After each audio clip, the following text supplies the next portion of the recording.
dal leen ak jàmm coowal njàng ak njàngale ci réewum Sénégal naka coow li ba léegi pënd ba wuréegul ubbil yéenekaay bi di Le Quotidien négociation ci diggante état syndicat d'enseignants yi naka premier examen raté ndax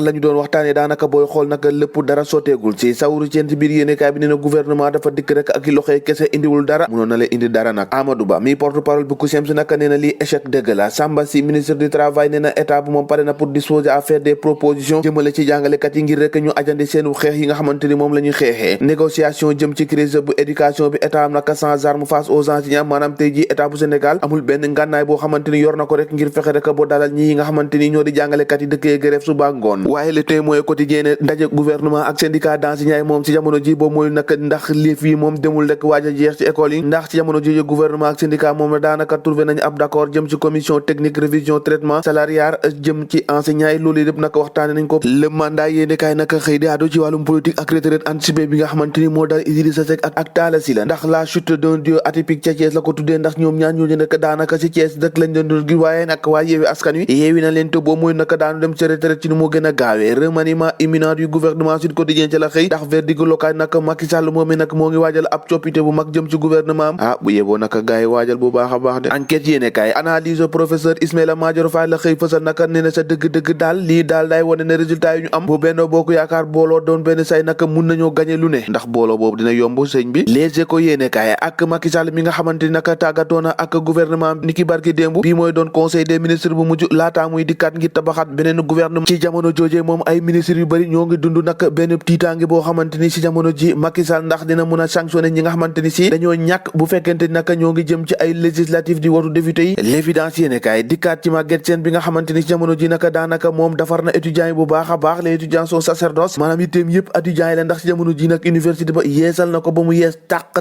laas yéene kaay Antoine Félix Diome la xëy dala naka acte de préparatoire jëm ci législative du 31 juillet naka le compte à rebours mbir ma tàmbale na ci Antoine Félix Diome ngir rek ñu amal élection yoo xamante ni si dina dal lool jëm ci législative yi tribune yéene kaay ak législative du 31 juillet 2022 un enjeu majeur pour Karim ak Khalifa Sall naka rek la ñu war a def boo déwénaat ay électeurs waaye itam seenu participation jëm ci élection présidentielle yi ñu war amal ci atum 2024 mbir yi tàmbalee bari ubbil yéene kaay bi di critique scandale homosexuel à la mosquée Amitié Baobab crack naka Jamra naka saisir na justice ngir rek ay délits yu wuute ndax ñaari xale yu góor daal la ñu fekkoon ca kaw jumaa joojee ñuy def naka sudu noonu ca yàlla ay Sénégal fu ñu jëm tàggat yaram l'observateur ne des Lions mise à nu Sadio Mané Koulibaly Ismaïla Sarr sous la loupe de Bernard Serin les petits plaisirs naka jëm ci nga xamante ni mooy guddi foofu te Yaoundé loolu lépp yéene kaay bi xëy na koo fësal te xam ne naka niki dimanche ak jàmm Sénégal ka mu war a am rek moo di Égypte gannaaw bi nga xamante ni dafa daan Cameroun ci teg dóor yi Vox Populi ne Lions Sénégal à l'épreuve des pharaons ñoom ak pharaons ñooy daje de duo naka Liverpool ndax ñoom ñaar ñooñu naka di Sadio Mané ak Mohamed Salah sa Liverpool la ñuy fubale statistique jëm ci confrontation diggante Sénégal ak Égypte 12 rencontres depuis Caire 86 4 victoires pour les Lions 6 victoires pour Égypte ak ñaari nul mu nekk nag jongante boo xamante ni yéenekaay yu bëri na xam na ne doo yomb bés bi le jour naka ne kaan Égypte Sénégal Égypte dimanche Mané Salah de rêve ndax ñoom ñaar ñëpp ku nekk naka bëgg nga jël coupe bi gannaaw ba nga jëlee trophée foofee ca Liverpool stade yéenekaay ne l'un passeur l'autre buteur contre le Burkina Mané Ismaïla Sarr na la connexion à haut débit retrouvée ndax gis nañu Sadio Mané ak Ismaïla Sarr ñoom ñaar ñëpp ku si xaañ rek da ngay dugg mu nekk nag ab loo xamante ni si jàpp nañ ne dal na xel ngir match bi di ñëw seen diggéen nag waa Égypte la CAN de Sadio Mané loolee la ko yéene kaay bi Dakar Time Today nee na CAN bi CANub Sadio Mané la ndax si jamono ji nag jotul sëkk nag mu dal dee yëkkati potu coupe de Afrique